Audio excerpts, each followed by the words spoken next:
দক্ষিণী সিনেমার জনপ্রিয় অভিনেতা থালাপতি বিজয় একের পর এক দুর্দান্ত সব কাজ উপহার দিয়ে যাচ্ছেন তিনি। কয়েক বছর ধরেই সিনেমায় বেশ ব্যস্ত সময় কাটছিল বিজয়ের। তার সিনেমা দেখতে দর্শকেরা হুমড়ি খেয়ে পড়েন। বর্তমানে থালাপতি 69 সিনেমায় কাজ করছেন তিনি। তবে এবার সিনেমায় ক্যারিয়ারের তুঙ্গে থাকা অবস্থায় রাজনীতিতে যোগ দিয়েছেন অভিনেতা। রাজনীতিতে নামার কথা জানিয়েছিলেন 8 মাস আগে। এবার প্রথমবারের মতো নিজের নতুন দলের সমর্থনে জনসভা করলেন বিজয়। প্রথম জনসভা থেকেই দলের লক্ষ্য এবং ভবিষ্যৎ কর্মপন্থার কথা জানিয়ে দিলেন তিনি। একই সঙ্গে রাজ্যের শাসক দল ডিএমকে কেও তোপ দাগেন তিনি। বিজয় তার দলের নাম রেখেছেন তামিলাগা ভেট্রি কাজাগম। গত রোববার 27 অক্টোবর তামিলনাড়ুর ভিল্লুপুরম জেলায় সভাটির আয়োজন করা হয়। রাজনৈতিক বিজয়ের বক্তব্য শুনতে কয়েক লক্ষ মানুষ সভাস্থলে জড়ো হয়েছিলেন। সভা থেকে বিজয় জানান, দ্রাবিড় আন্দোলনের পুরোধা রামস্বামী পেরিয়ারের আদর্শ মেনেই চলবে তার দল। সব মানুষের রাজনৈতিক বিশ্বাসকে মেনে চলার কথাও জানান তিনি।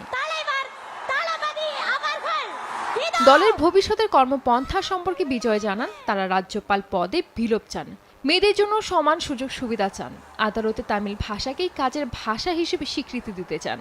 এর পাশাপাশি কংগ্রেস সহ দেশের অন্য বিরোধী দলগুলোর সুরেই জাত গণনার দাবি তোলেন বিজয়।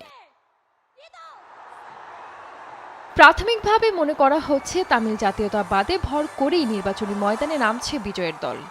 সভায় বিজয় কারোর নাম না করেই বলেন, গোপন বোঝাপড়ার মাধ্যমে একটি পরিবার লুট করা হচ্ছে। রাজনৈতিক পর্যবেক্ষকদের একাংশ মনে করছেন বিজয়ের নিশানায় ছিলেন তামিলনাড়ুর মুখ্যমন্ত্রী তথা করুণানিধির পুত্র এম.কে. স্ট্যালিনের পরিবার। দ্রাবিড় মডেলের নাম করে কেউ কেউ মানুষকে বিভ্রান্ত করছেন বলেও কটাক্ষ করেন অভিনেতা থেকে রাজনীতিক হয়ে ওঠা বিজয়।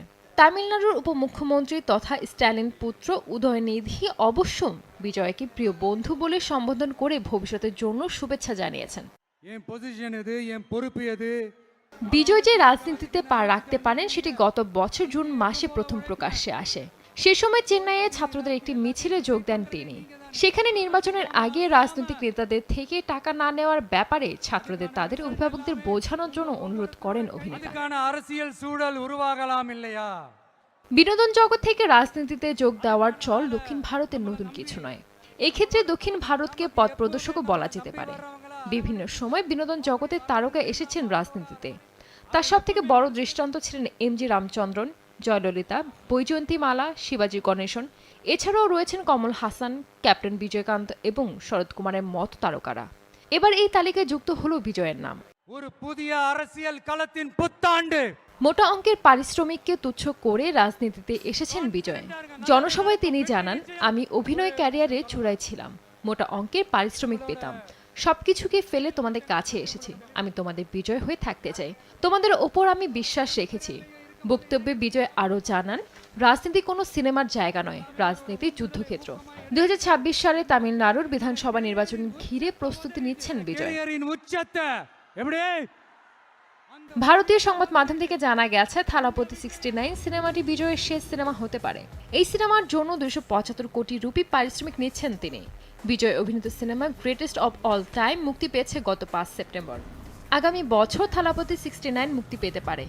এইচ বিনোদ পরিচালিত সিনেমাটিতে বিজয় ছাড়াও অভিনয় করেছেন পূজা হেগড়ে, ববি দেওল, মামিতা বাইজু সহ আরও অনেকে।